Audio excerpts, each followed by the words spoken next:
Thank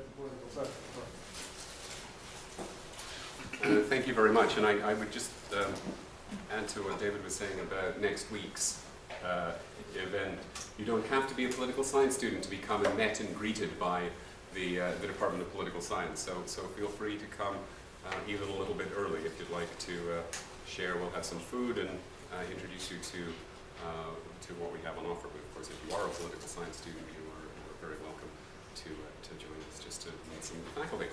I just wanted to say a word or two about the series in general, and then about the focus of this particular iteration of the series, in case those of you who haven't been here for any of the others. As you know, we have a... Oh, it is interesting. No, I didn't change that. Okay, it's still all right. We have a federal election in 4 days' time, as David said. Hopefully you will either already have voted, along with the, I think it was 3.5 million who took advantage of the advanced polls over the weekend and cast their ballot, and if not, get out on Monday and take part. And what we wanted to do with this series was just to help you become more informed and more engaged. It's been very clear that democracy is the result of ongoing struggle. We've seen over the past number of years struggles, most recently in what's known as the Arab Spring, for greater democratic participation in a variety of societies. And we've also seen how fragile some of those democratic victories have been. And in particular in Canada, I think we've seen that our democracy is perhaps not as unthreatened as we might have liked to believe. And I just draw your attention to this from this morning. This was in this morning's Guardian. It was a review of the Harper time before and in power, and some of the various things that he and his government have done that might be characterized as either undemocratic, counter-democratic, or even challenging the very democratic institutions that we hold dear. And it seems to me that these kinds of attacks on our democratic system can only be successful if either we don't know much about our own democratic system or we don't care. And I think that we've seen evidence that we don't understand our own democratic system as well as we might, and that in part that has to be a failure of people like me. I'm the chair of the Department of Political Science, and it seems to me it's part of our responsibility to ensure that we are well informed about our own democracy. And so we've launched this, at least in part, to try to meet some of that obligation. We've taken a look so far, for those of you who haven't been here, at questions of the voting system. How does the voting system that we've got produce the outcomes that we see? We've done something on the kind of constitutional rules that surround the formation of a government that might prove to be very important next week if it seems likely the election doesn't produce a majority parliament. Today what we wanted to do is just take a minute to think about how you go about making your choice. How do you use your vote when you go in to make your choice, given the range of options that have been put in front of you? And one of the often heard complaints, it seems to me, is that, well, they're all the same, really. It doesn't matter how I vote because they're all going to do the same thing. And it seems to me they don't help much, right? I just pulled out the leaders of the three major parties with their kind of central economic promises. Two of them promise to balance the budget immediately. One of them says, no, we'll run a small deficit for a while to invest in infrastructure. I'm not suggesting that's unimportant, but it's not a massive difference in terms of the outcome of the election.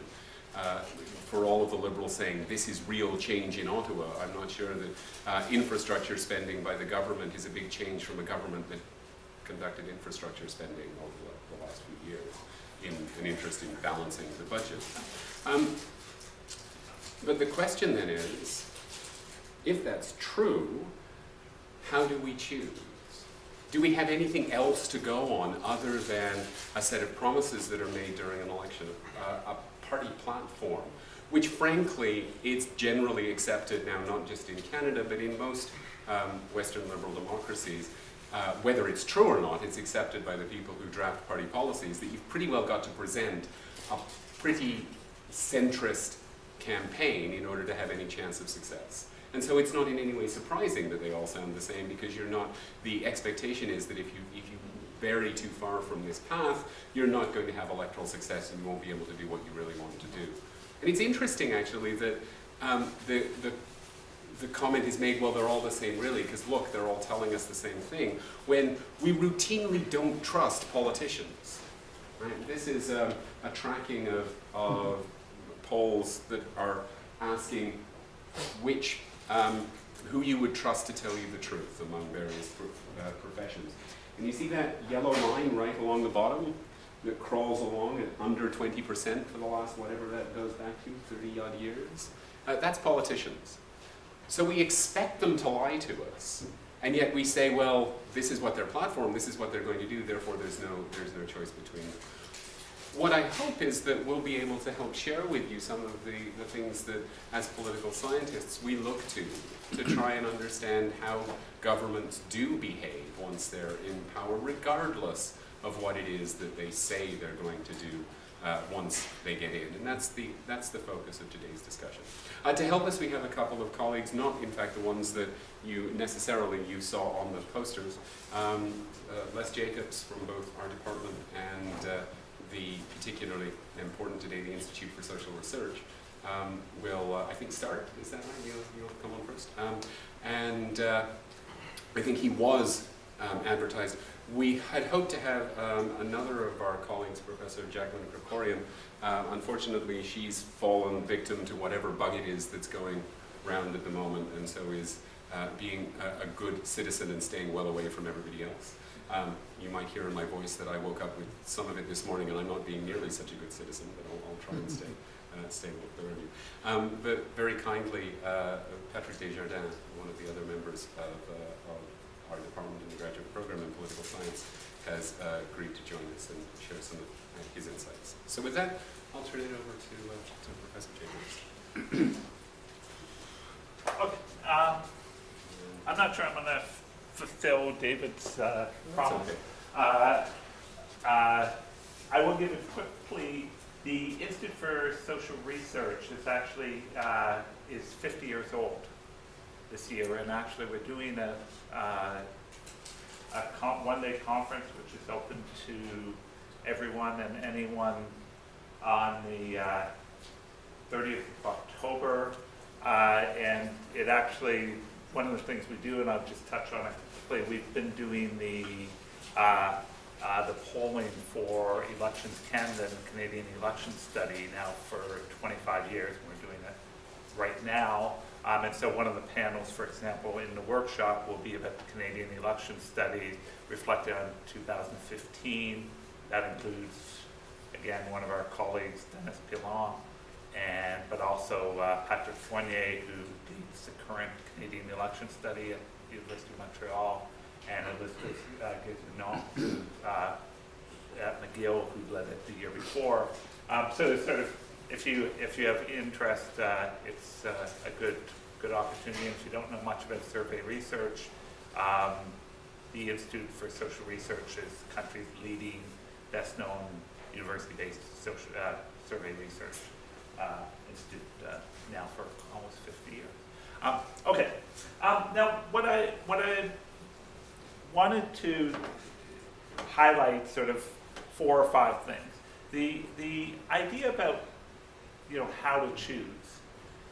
For most people, how to choose, people might have political leanings, so on, thoughts, but campaigns are typically the period in which people begin to galvanize their thoughts about where they're leaning.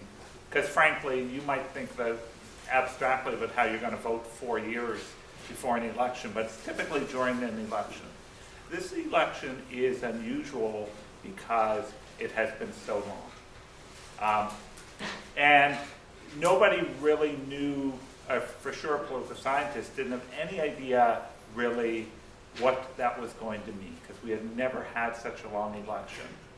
And it was called in a period when the normal view is you do not call an election in the middle of the summer. So, I mean, immediately the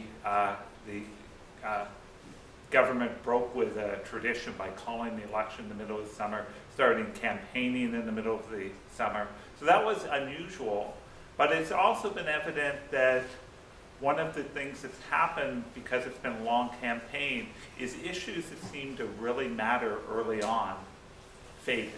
Probably most notably the so-called Duffy trial, which at the time people thought was going to be at the sort of top of people's list. Nobody's even talking about it. Just completely disappeared from the agenda. Even the anti-Harper ads have basically stopped referring to it because it doesn't even have a hook anymore, which is really unusual compared to a 4-week election campaign where people's memories tend to be a bit longer. But that's also been the case in general with the campaign. So 2 weeks ago, TPP is signed. People are wondering whether this is going to matter.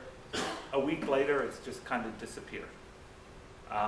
And those are sort of interesting things about what happens in a campaign and judgments by the campaigns about what they think are going to influence people's choices. And they're presumably inside those campaigns, there must be a feeling that we thought TPP might matter, but nah, not really. We thought the Duffy trial was going to matter. No, not really. And those are interesting things, and you can try to think about how you yourself might situate yourself in thinking about elections in those contexts. But for sure, the long election. There are two other features of the election which are completely new in addition to the long election.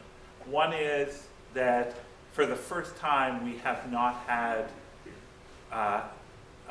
debates with big audiences, because in effect, for a variety of reasons, may well be that the NDP and the Conservative leaders regret it in hindsight, but they actually tried to have niche debates rather than have big audience debates. CBC, who was trying to lead the consortium to have a big national debate on mainstream television, eventually announced a couple weeks ago that they just could not agree, and that the various parties had actually walked away from the table. That means that very few Canadians, in comparison to other elections, actually saw people participate in debates. And that's a striking kind of feature. It wasn't that people didn't know debates happened, but actually, for the most part, what people heard about debates was secondhand. So there was, if you want, spin on the debates. And that, for those of you who think about how to choose, one of the normal things that you would be told is watch the debates, read the newspaper, watch the news. But the debates tended to be the single biggest thing. I think I saw that in the last election, more than 10 million Canadians watched the last debate. The biggest debate this year, I think, had an audience of less than 3 million. Only in Quebec, and Patrick's going to talk specifically about Quebec, only in Quebec did the French debate have mainstream television broadcasting, and it actually did get a sizable audience. Anyhow, so that's the second feature. The third feature, which again is interesting and thoughtful, is that we now actually have moved to a type of funding where in effect it's really private funding or private contributions with people getting some kind of tax rebate. So in other words, we've gone much more to the kind of phenomena that people associate with American funding of elections. And all of the parties have been targeting individuals to make contributions. $50, $100, so on. And coming into the election, the Conservatives had dominated. They, of course, introduced the reforms to funding, and they actually dominated the fundraising. They brought in hundreds of thousands of contributors. The numbers that I saw, or the Conservatives had about 250,000 individual contributors to their election campaign. Again, that's sort of completely new territory, but it creates an interesting kind of clientele relationship between asking people for money and having some kind of relationship. It's almost all been done now through basically email, which is again a kind of new development, impactful. The interesting thing is that since April, what's been notable is the NDP had incredible progress, and the NDP in the first, basically from April till June actually raised more money than the Conservatives, and not a 250,000 contributors, but I think about 100,000 contributors to the NDP through these campaigns. Sort of a different phenomena. Liberals did reasonably well, but the idea that all three parties were actually doing this, and largely completely off the radar of media or so on, unless you actually basically went to their website and subscribed to their email chain, you wouldn't even know that this was really going on. But it's, to put it differently, there are literally now millions of Canadians, almost exclusively driven by this original change in funding, who are actually getting direct mail from whatever parties they're affiliated with. And presumably lots of people are getting direct mail from all of these contacts. Interesting enough, that has had implications about how information is being provided. So when it comes back to how do you choose, there's a kind of funny irony that the people who are getting the most information from a particular party are people who've already indicated their interest in the party. And how many of you, any of you on these lists? Any of you on more than one list? For those of you, you're probably getting very little, because all of the platform releases, anybody who's on these lists knows that you just kind of get constant releases of all the new platforms and so on. And in a way, the media coverage is highly selective and behind. You already know that these things typically, before they've been released, before the media runs stories, because they've come through these email things. That's, like I say, is a different way in which the campaign is unfolding. So those are sort of three aspects that I would highlight that are different and interesting. The thing that probably has most interested me is that in the American elections, particularly 2008, but 2004, 2008, 2012, Nate Silvers, in effect, developed in the U.S. a type of big data analysis for polls that basically caught the American election cycles, just took them by storm. And they became incredibly sophisticated, incredibly accurate, because what he did was he actually spent an immense amount of time looking at all of the polls, weighting them, trying to figure out which polls matter, looking at the sample size, scrutinizing how they collected data, all those kinds of things. And it without doubt, it played a big role. It's playing a big role in, whatever the current presidential nomination cycle. People are watching these big data analysis to see how they're moving. Whoever Scott Walker leaves the GOP thing, presumably because a lot of this big data is not just. It's harder for people just dismiss it as they're just polls, because this big data has actually proved to be more promising in the American context. This is the first election really, Eric Grenier has been running the site for now, really this is the second election where it's had a significant impact or presence, where he's been trying to formulate something similar to the Nate Silver's approach. Sort of smartly, incredibly smartly, CBC bought rights to his website. And I mean, my kind of joke is, you know, I've gone to CBC website more in the last month than I'm positive I ever went to in my life, because they actually bought this website, and it's actually creates interesting data. It claims to be unbiased because basically his line is, you know, I'm taking polls from all over. This is the website. If you look down, this is, you know, he'll provide reams. He provides basically reams of the all of the polls that have been done over the course of the election, right? And he's weighed each of them and constantly adjusting, right? But it's a comprehensive account of all of the major. It's again the kind of thing that used to happen before is, you know, the Toronto Star would have a poll, you would kind of look at it and you kind of think, well, the Toronto Star, you know, is liberal leaning. You know, if you were conservative, they would dismiss it because, you know, and, you know, whatever, the Toronto Sun would run something and people would dismiss it as a, but the idea that this weighting is you've got all these polls and you've got a long pattern. And so it's much harder to dismiss the polls. What we never know is what the polling internal to each of the parties is, right? We just never hear that data.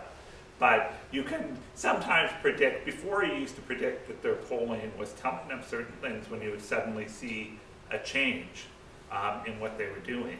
Now, in a way, if you pay just a bit of attention to this tracking, you can almost predict that the parties are going to pivot. And so, you know, we've seen a lot of pivoting in the last couple of weeks as Grenier's data is basically saying there's a liberal surge. And likewise, in the last election, part of the reason his website in 2008 got a reasonable amount of attention was it was pretty good about identifying the NDP surge. But then people hadn't quite integrated into their thinking. Now it's an integral part of the thinking.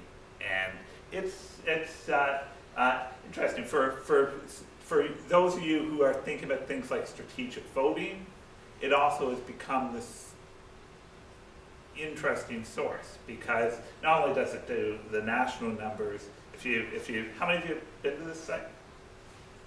Okay, I mean, if you haven't been to this site and you have any interest in data, it's a great site. Simple, straightforward, but pretty rich. But for example, it'll break down, you know, suppose you go to BC, these are his projections for seat distribution as of basically today. Liberals, that there's basically a three-way division of seats. If you compare it to what that looked like at the beginning of August, there were 3 seats for the Liberals, 25 seats for the NDP. So it's a kind of shift, but so there's that kind of data, but if you're strategically voting, that's not really necessarily the useful kind of vote, right? You're wondering, you know, if you're suppose that you're are in the strategically vote against the conservative riding, then you're wondering how your riding is going to break down. But I mean, the interesting thing about the website is it also actually interesting enough, and I don't know what the politics of it or what kind of contract CBC has with Eric Grenier. You can actually go to his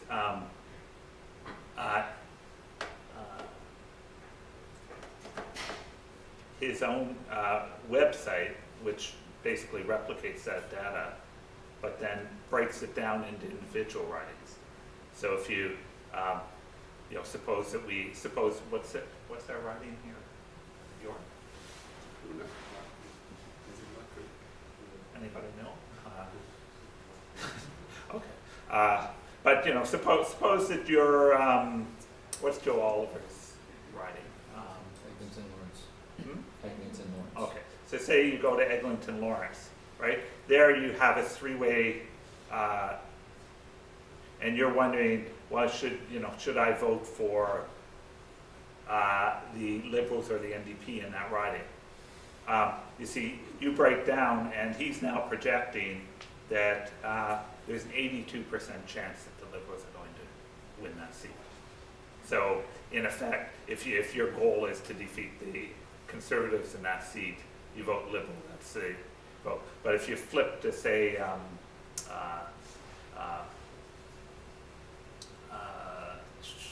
I live in Toronto, Danforth, it's Jack Layton's old seat, and oh Jesus, now I don't know what I've done. It's strongly NDP. If your goal is to vote against the Conservatives, it makes much more sense to vote NDP in that riding. Interesting enough, if you're not voting strategically, it gives you an idea of how your particular ridings break down. The problem, the caution about at the poll side is that there's no polling that is very accurate at the poll level. So for example, a lot of these numbers are based on what happened in the last election and making projections based on current polling numbers in the province or the region, projecting about what will happen in the future. Part of the reason my riding's interested in the last election, where was Jack Layton ran, the current MP is that Jack Layton died, of course, very soon afterwards. The by-election was won by a professor here from New York, Craig Scott, who's a terrific, smart guy, but has nowhere near the profile that Jack Layton has or had, and nowhere near the community roots that Jack Layton had. So you don't know how much the numbers that Jack Layton won in our riding is a reflection of him as opposed to the party. And then in the by-election, frankly, there's nothing in it from the by-election. It was a non-contest. And so there is a bit of, there's going to be local considerations. But this idea that you actually now have this kind of data and constantly being adjusted is another interesting feature of the kinds of things that might influence you about how to vote. To use the data for strategic voting purposes, probably the most interesting situation would be a riding where there is a narrow probability that the Conservatives would win. Right. In which the combined Liberal NDP vote would be greater than the Conservative vote. And Right. if you see in the data that the NDP have way more support than the Liberals do, strategically it would be good for Liberals to support that NDP candidate. Or vice versa. If the Liberals have way more support than the NDP do, it would be good for the NDP to vote for the Liberal. Yeah, I mean, here, if you, and that's going to be for sure true in some of the Quebec seats, some of the BC seats, and some of the prairie seats. Mhm. In Ontario, it's actually interesting enough, the Conservatives won a lot of seats in Ontario by winning three-way races in the last Mhm. election. That seems to be far less the pattern because the Liberals now are polling so high provincially that there's far less. If you look at say things like these are the national numbers, but if you go to say the Ontario numbers, you see that the Liberals are polling 20% ahead of the NDP. And so it's not a surprise that other than in traditional core NDP areas, Hamilton, Sudbury, a couple of other areas, and with strong individuals, e.g. Ottawa, Toronto, Danforth, so on, which have you don't see that pattern. But if you go to BC, and you look at those numbers, there's a virtual three-way tie in BC. So each riding is going to make a big difference in those contexts.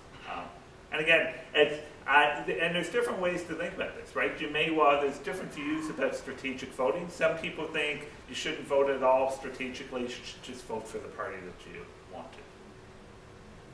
And, and if you're a Green, vote Green. If you're because arguably, the Green Party is not a big supporter of strategic voting because virtually it'll almost never be the case that strategic voting for Green makes sense. Yeah, I was just wondering on this note, the change that they made apparently where the networks are going to be allowed, in a way that we work with, to start reporting the results in, say, Ontario. And people in BC will be able to see that while the voting booths are still open. Yeah. That's going to change dynamics, I think. I don't know. Well, I mean,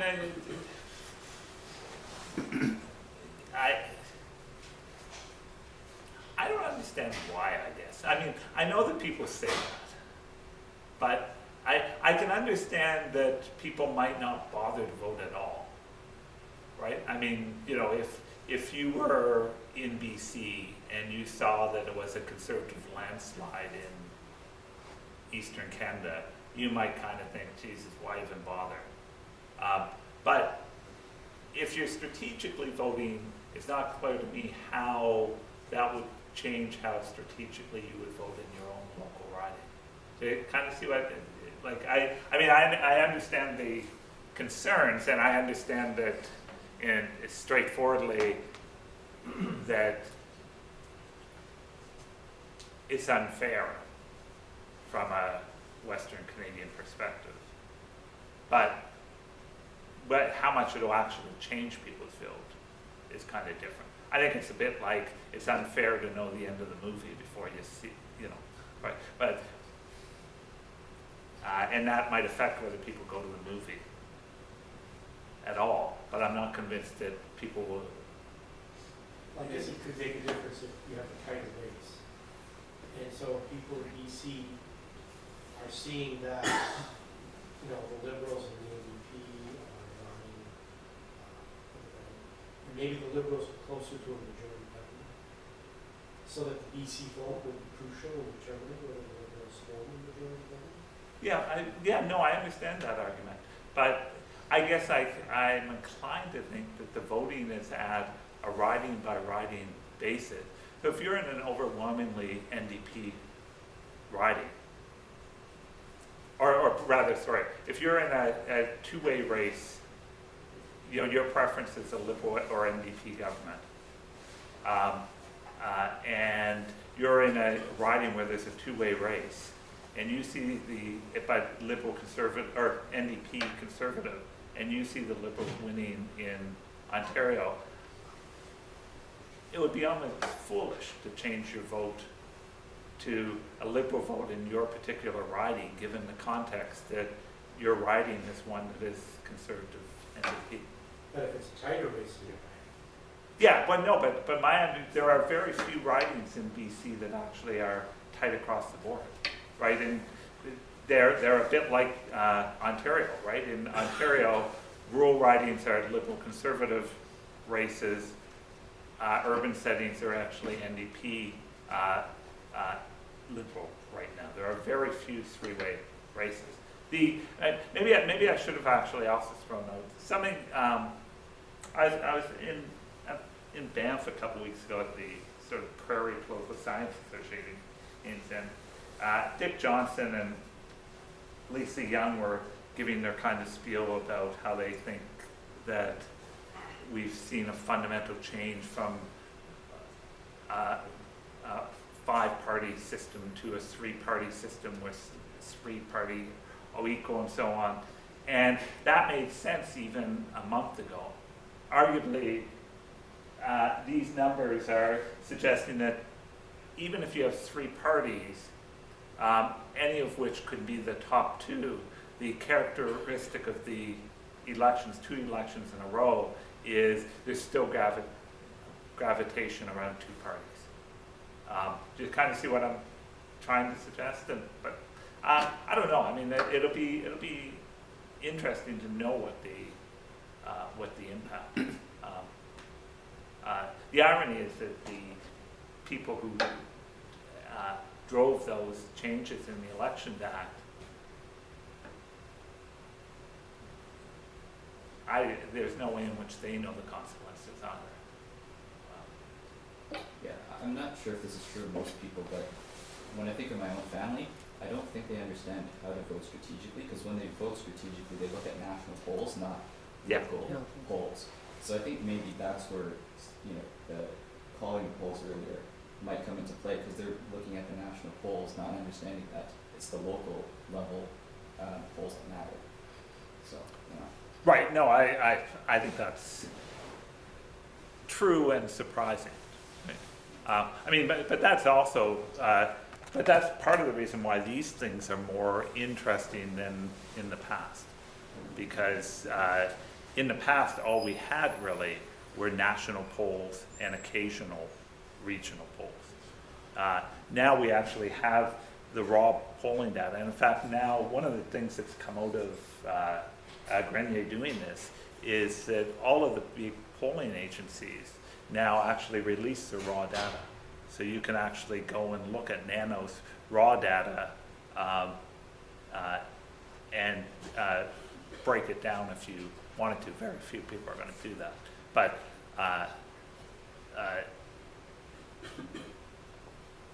why the media isn't reporting on regional numbers is an interesting question. Again, the leisure poll, leisure research has deliberately been oversampling in Quebec because they actually realize that that's actually an interesting niche. And it was a lot of sort of foresight on their part to actually do that, because Quebec at the beginning of the election was thought to be overwhelmingly NDP. It now may well end up being part of the core of a minority Liberal government. Patrick wanted to talk about Quebec. So I think Patrick should come and talk.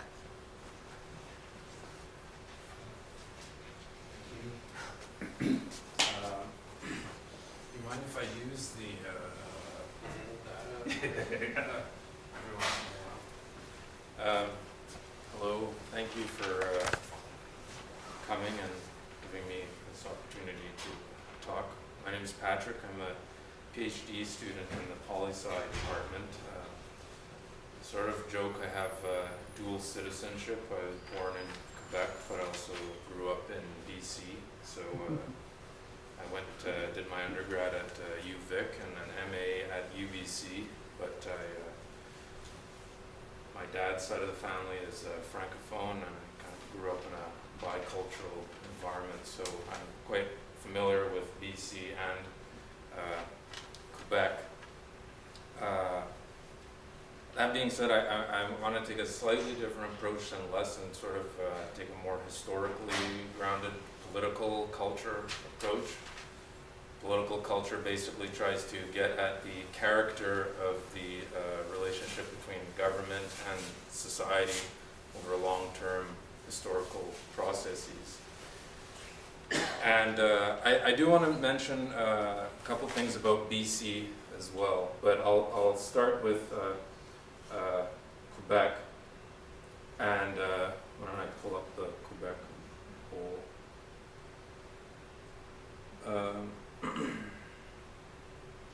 So there you see it, and it's a close race. But for a long time, up until the 1984 election, from roughly the 1887 election to 1984, Quebec had overwhelmingly voted Liberal in federal elections, with the exception of the 58 election where Diefenbaker swept the country. And in order to understand why that is, you have to understand that there were major political events that shaped those decisions. So in 1885, there was the Louis Riel crisis, and that incensed Quebecers, and they felt that they had to switch political allegiances.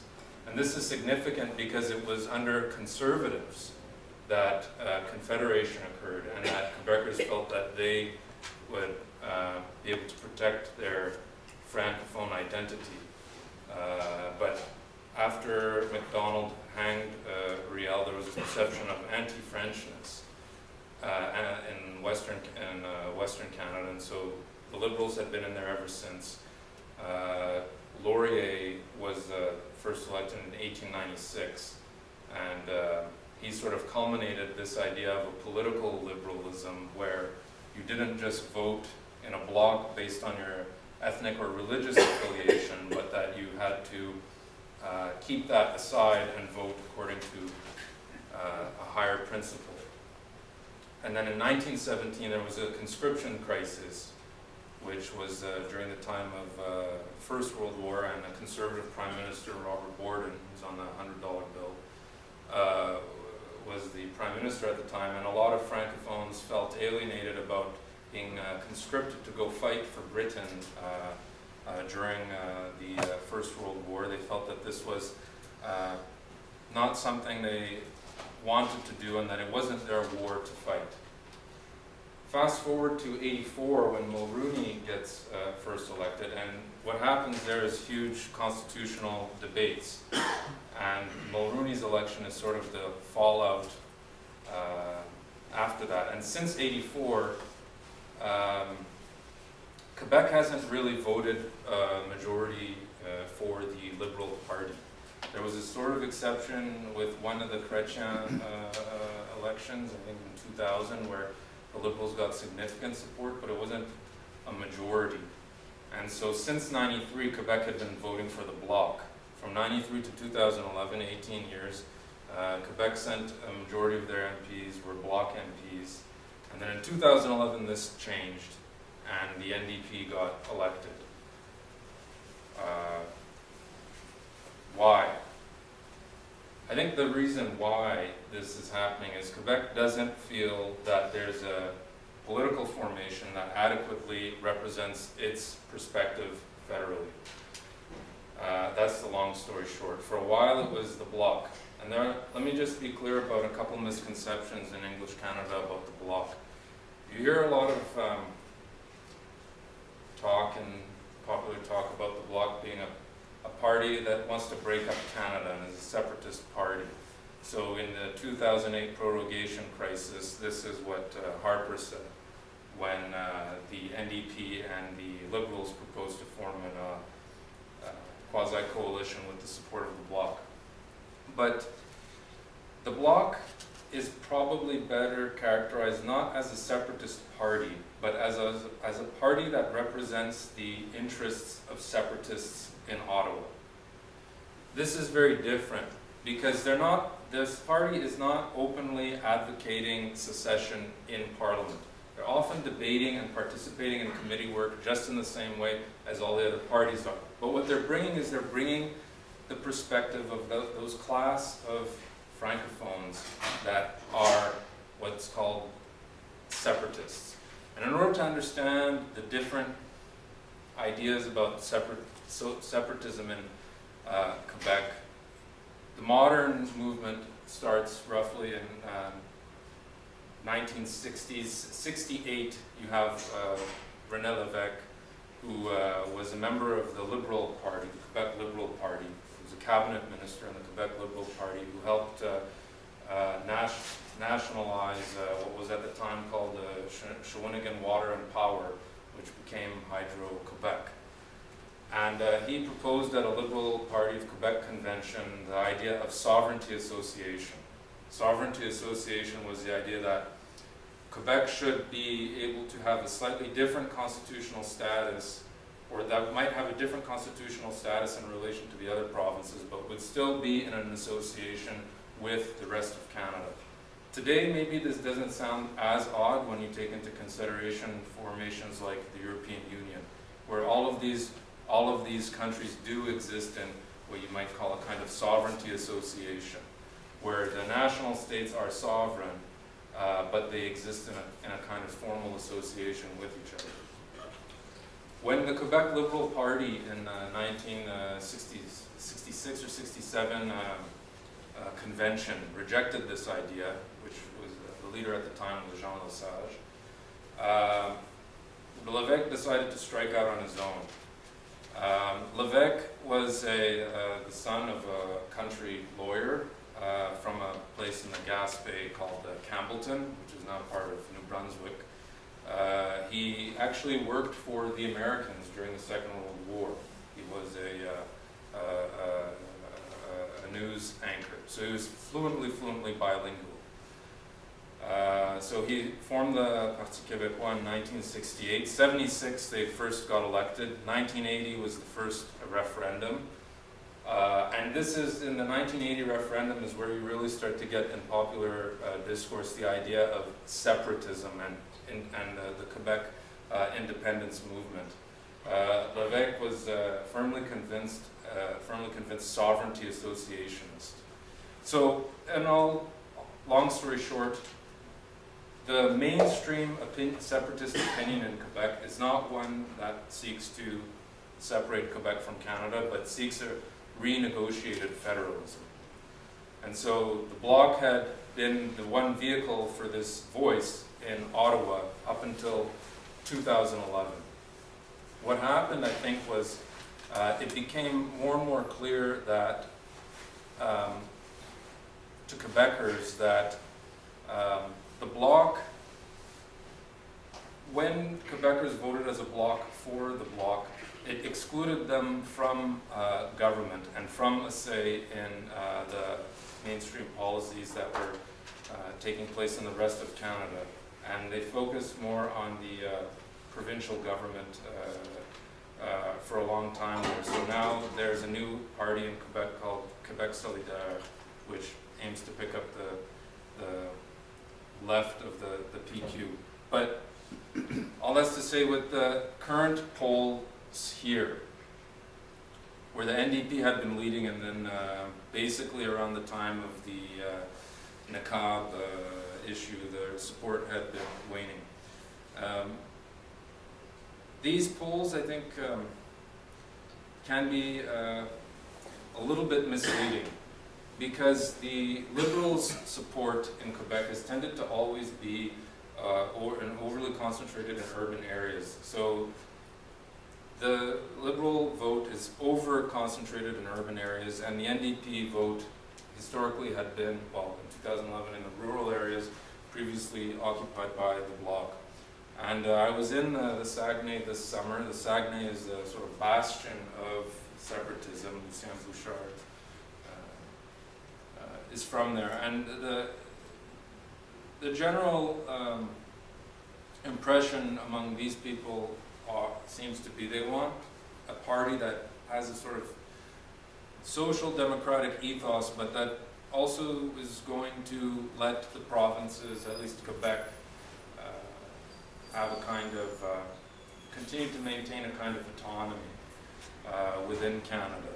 And that had previously been identified with the NDP in 2011. Why I'm not sure about how extensive the Liberal support would be is because of history. A lot of people in Quebec are not entirely happy with what Trudeau did during the referendum, the patriation in '82. And it's an open wound for a lot of Quebecers because Quebec never signed the Constitution, and they feel like they got a raw deal out of that. And the Trudeau name kind of cuts both ways in Quebec. There's an affinity for it to an extent, but there's also a concern about what it could possibly mean. In terms of BC, if you look at BC, the vote is even closer. And what's interesting about BC is Ontario's provincial political party system probably resembles the federal one the most. BC's is actually quite different from Ontario's provincial party because there's no explicit centrist party in the provincial party system. You have what's called the BC Liberals on the center-right wing, which is dates itself constitutionally to the early 1900s, but was basically taken over by the old Social Credit Party, which for people from Ontario who might not be familiar with these ideas, social credit was a kind of Western populism that didn't really make its way to Ontario quite in the same way. And then on the center left is the BC NDP. So there isn't really an equivalent of the federal Liberals at the provincial level. And what tends to happen in BC is that in the rural areas, the second option for most people doesn't tend to be the federal Liberals, it tends to be the BC NDP. So in places like Vancouver Island, there's always been very strong BC NDP and NDP support. And in Vancouver itself, there are 2 to 3 ridings where the Liberals tend to win all the time. Vancouver Quadra, which is the riding of 2 former prime ministers, Kim Campbell and John Turner, albeit short-lived prime ministers, and Hetty Fry's riding, which is Vancouver Burrard or Vancouver Centre. Otherwise, the NDP does fairly well in Vancouver, but in the suburban areas south of the Fraser River, in places like Surrey, sort of Surrey's, I guess you would say, like Mississauga or something, a big suburb just outside. In North Surrey, the BC NDP tends to do well, and in other parts, more rural parts of Surrey, the Conservatives tend to do well, or former members of the Reform Party. So in BC, it does look like it's very close. And I would just caution that in 2013, when the BC NDP was way up in the polls and everybody suggested they were going to win, the BC Liberal Party had members of their own caucus form what they called the 801 movement.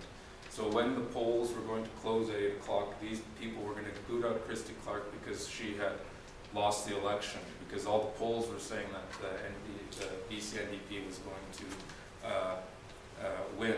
Well, the Liberals ended up winning, and the 801 movement to kick out Christy Clark right after wasn't really necessary. So polls do a good job of painting a picture of what was the case at a certain time.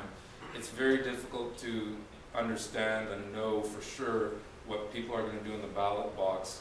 That's why another thing I would suggest is helpful to understand how you want to make your vote is look at the history and try to look at the history of the political parties, what they've done, what they've been associated with, and how different regions of the country have interpreted those positions over time. That can also give you some insight into how you might want to vote. So that's all I've got. Okay, thank you.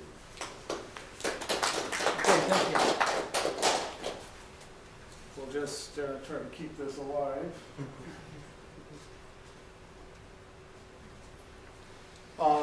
One last comment before we open it up for discussion. Clearly, all of this shows that contrary to the media-driven presidential sense of national polls and a national race, it really is regional and riding level decision that has to be made. And as David was pointing out at the beginning, it may look like they're offering pretty similar stuff. But let's just imagine for the moment, in what matters to you as a voter, you can really distinguish between the candidates in your own immediate riding. I just want to reflect a moment on what difference that should make to you. And I want to look at two important races in Canadian post-war electoral history. First was the federal election of 1974. I may be the only person in the room who remembers the federal election of 1974. That was a very different economic time in Canada. Rampant inflation, the biggest economic policy problem was how to bring inflation under control. The Conservative candidate, Robert Stanfield, proposed something radical, and if that's the right word to use for a Conservative, radical and unprecedented, wage and price controls. Pierre Trudeau was the Liberal candidate, the incumbent Prime Minister, who ridiculed the notion of wage and price controls.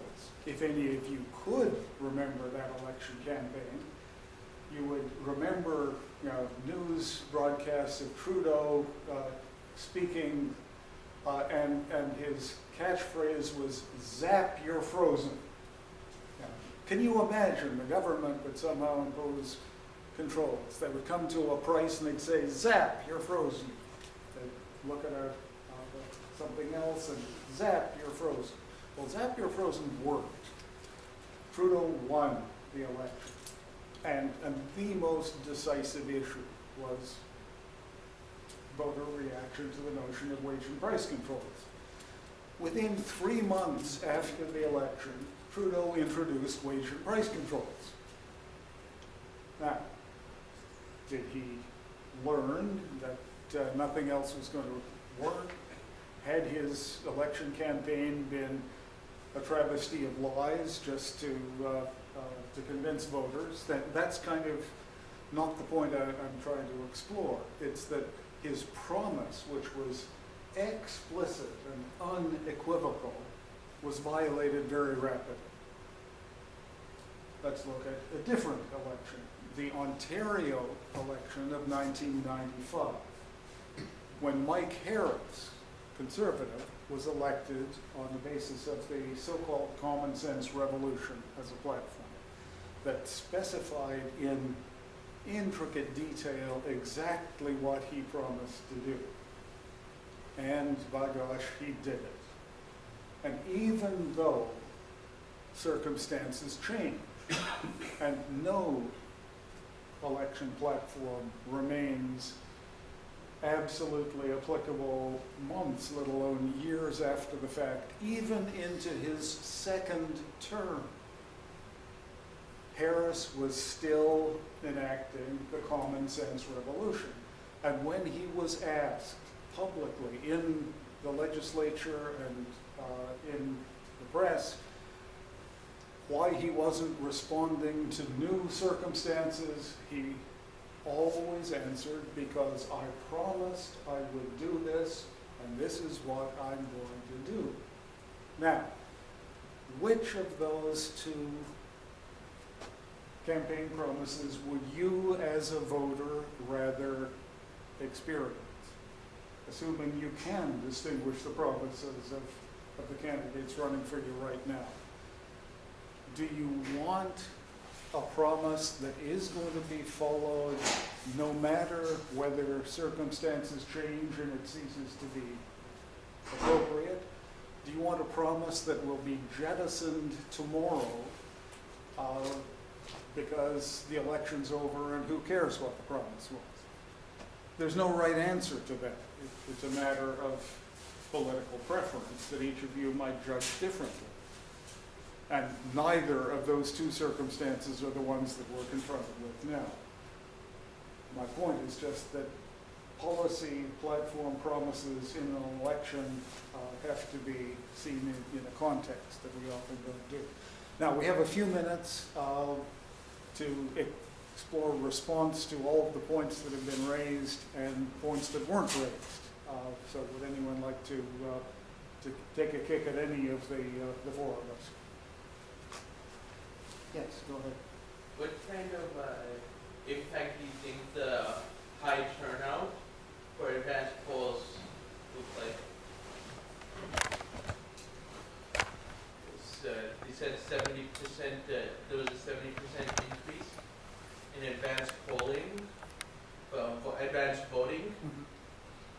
I mean, But you don't have those results right now, so. I mean, one interesting observation is, my guess is conservatives were really good at getting seniors out in advance poll. For the so-called ground game, the virtue of that is that they can concentrate on other people. So, you know, in other words, if you get those sort of, the more people that these parties can get to vote in advance polls, the more they can concentrate on getting people who might be a little bit more wishy-washy about supporting them to actually come and vote on a given day. So that's where I suspect the real difference. The other way, another way of thinking about this, and part of this will depend a lot on whether it translates to an increased voter turnout generally, or whether it's just an increase in the use of advanced polling, because this kind of generally available advanced polling is relatively new. It used to be the case that there were advanced polls, but you had to have a good reason for doing it, and it's only quite recently that it's been determined that actually, you know, just vote when you want to vote. Let's make it available. But if it translates into higher voter turnout, there's evidence to suggest that one of the reasons that there's a high voter turnout, or an increase in voter turnout, is a desire to throw out the current people, whoever that is. It just, you know, once the government reaches the point at which there is a move to change, it will often result in a spike in voter turnout. So, I guess one last observation, unless Patrick wants to offer a last observation, is the people who vote in advance polls may simply be doing so for convenience because of new availability.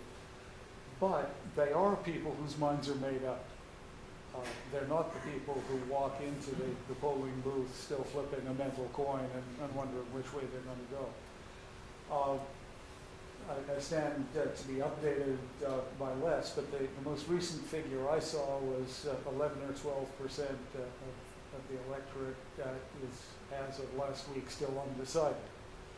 They're the ones that all the ads that we're seeing on television this week are aimed at. And they're probably the ones why this election campaign is as long as it is. Because the consequence of a longer election campaign, more than anything else, is the ability to spend more money. And going into the election, the Conservatives had more money than any of the other parties. And an awful lot of that more money has been kept to be spent in the last week to try to tilt those undecided voters. So there's a whole lot of reason to hope and expect that the flood of advance poll voting would be matched by a flood of on-the-day voting. And if you are a believer in democracy, more votes are better than fewer votes. Yeah. Well, I really enjoyed all the presentations. It was very stimulating. And just one point I wanted to pick up on is David or Les was asking, well, what's most important? Do you vote for the party and its platform or individual candidates? And for me, I've always emphasized individual candidates. I learn as much as I can about the individual candidates and try to choose the person that I think will be the best representative. Take the camera to the person. Ask him. Well, I think David was just asking if you could turn the camera on. Yeah. But anyway, so that's why I've never been a consistent party supporter. Take a picture of the person asking the question. In my riding, Parkdale High Park, we have two very good candidates, Peggy Nash and Arif Virani. And they're both, Peggy has been a very good representative. Arif would be excellent. I like them both. So then I have to think about party platforms. And for 35 years, I've been intensely interested in Senate revitalization. And the only party that has a sensible platform is the Liberal Party. So I'm urging my friends to vote Liberal because otherwise we're going to have a huge constitutional crisis. Things are not going to work. The other parties just have not thought this through. But anyway, I've been a voice crying in the wilderness for 35 years. I don't think that's going to change soon. But anyway, just that's how I'm going to decide to vote on Monday. One interesting footnote to that is that what happened in Quebec with the NDP, the last election, sort of completely defied that kind of idea, right? That for those of you that, some of you probably wouldn't know this, but in the Quebec election, there were a whole series of NDP candidates who were elected. Some of them had actually never been to the ridings. There were a group of them had been McGill undergraduate students.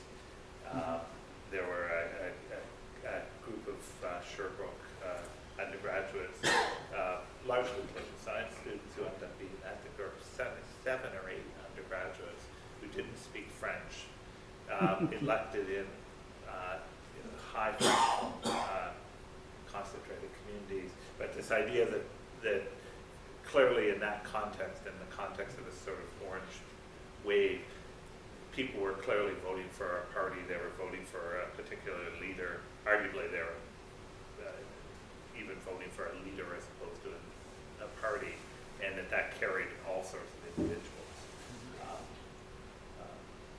I would say actually the way our campaigns are structured is to push you towards voting for parties and for leaders rather than for local candidates.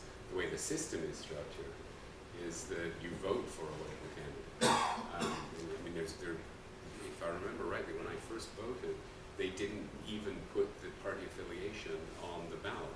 So you had to you had to pay attention to who the local candidate was, or you'd suddenly find yourself in the polling booth wanting to vote Liberal and not actually knowing who it was you were supposed to vote for, because there was no indication. That's going to change. But the system is one where we elect a local representative, and they go on. This was one of our previous talks, but they go on to elect a government. We do not elect a government. We don't elect a prime minister.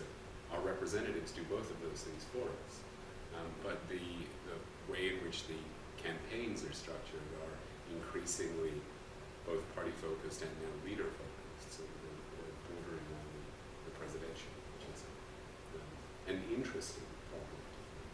Well, I think that's to make the kind of voters, it makes it a lot easier for them to see kind of party as a whole, right? So that they can focus more on the main party's policy instead of, just certain,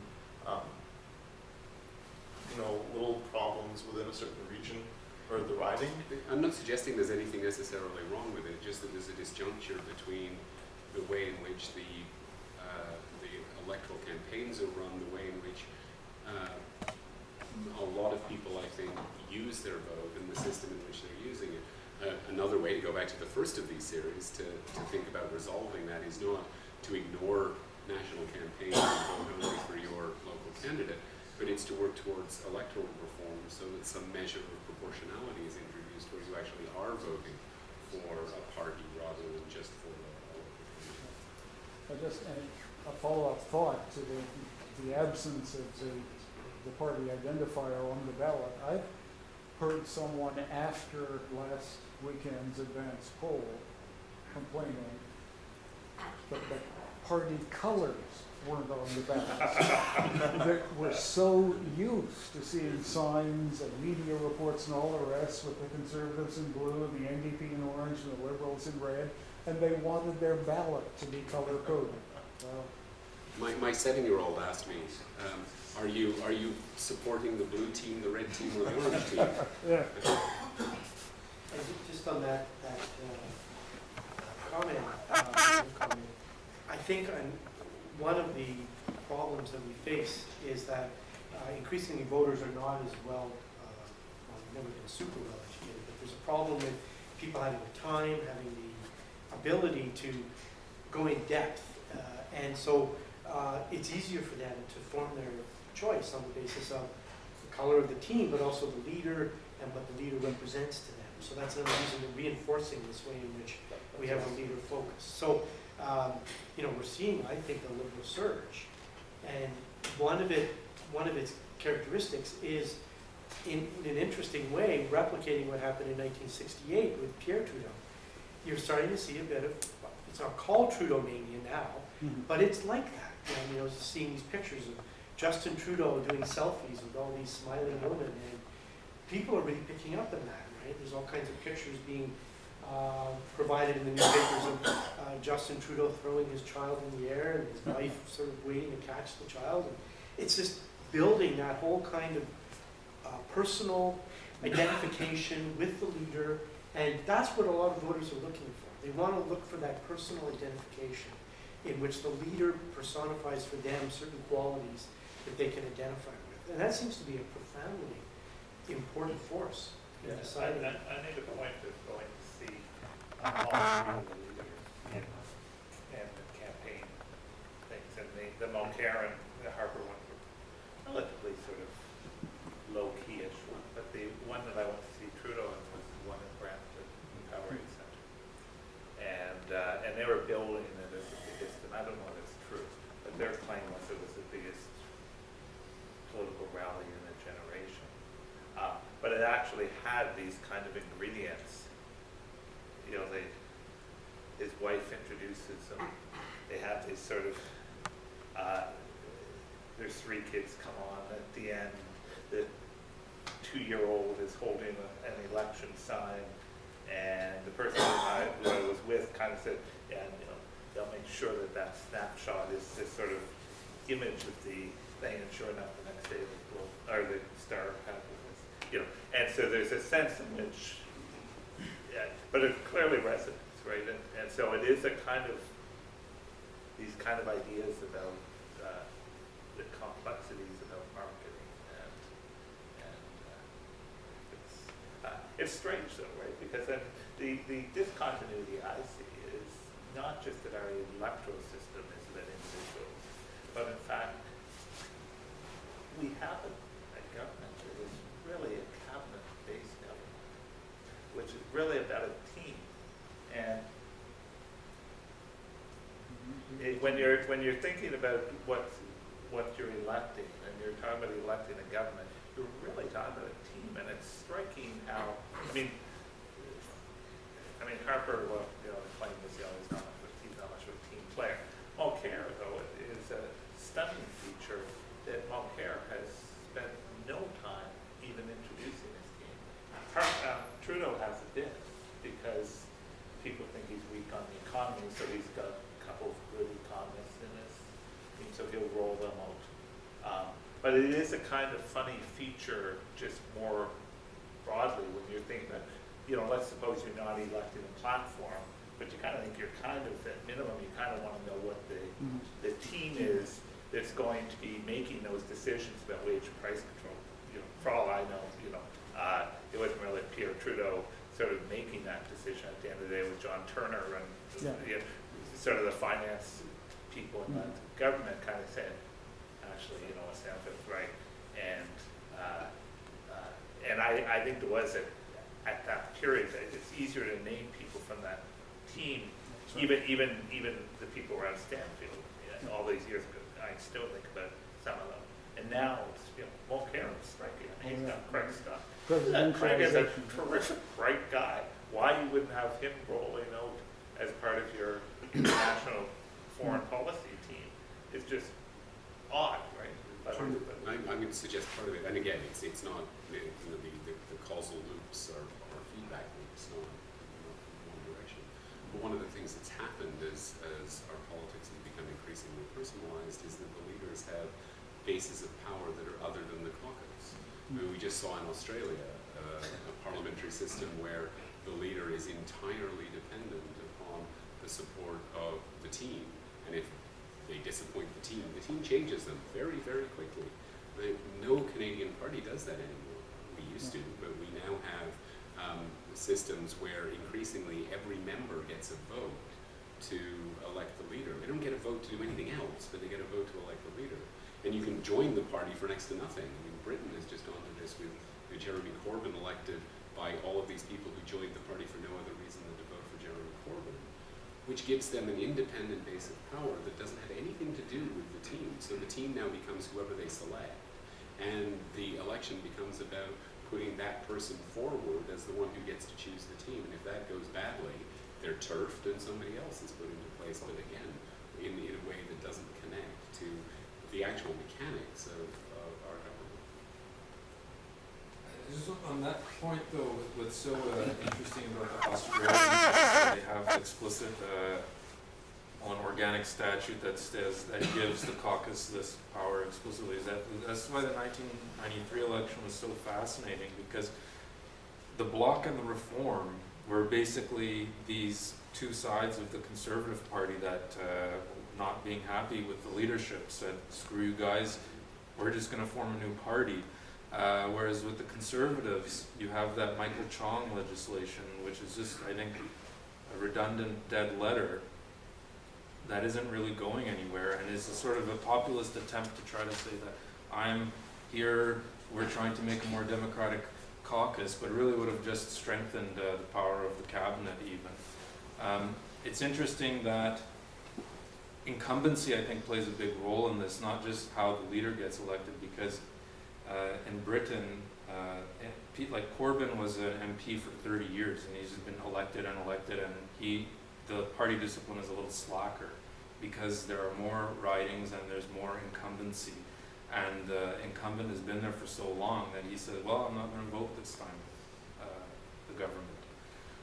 I think it makes for an interesting dynamic where we have people that are being recruited into politics. And I sometimes wonder, do they just want to get a nice private sector job after? Like with a lot of the people in the Conservatives, you have like Christian Paradis, James Moore, John Baird. These are people in their early 40s that have a long career in politics ahead of them, that have already been in politics for a while, saying, I don't want to do it. Peter MacKay as well. Maybe they'll come back later, but I don't see the parties being able to interest people in coming to the politics, because they'll be able to have an opportunity to influence things. Maybe the Mulcair thing is a really good example, where in Quebec, first of all, the signs in Quebec are totally different. They don't have the same style of signs here. And Mulcair is on every single NDP sign in Quebec throughout the province. If you go to Montreal, if you go to Quebec City, if you go to the hinterland, Mulcair's face is on every single sign. Here, not as much. So, is that... His name is, though. Yeah. That's awesome. I'm conscious of the fact that we have passed the end of what our official closing time was, and people are understandably having to go to other events. So let me officially draw this to a close, and if people have any informal discussion they want to pursue afterwards, I'm sure we can do that. I want to thank Les and Patrick. I also want to thank David. I'll do him I keep differently. coming. The Les and Patrick, I want to offer as a token of our appreciation one of the most coveted items at York University. The only way you can get one of these is by giving a talk here at McLaughlin College. And the reason we're not giving one to David is we've already given him one in the past, and you could have too much of a good thing. Thank you all very much, and please vote. Remember.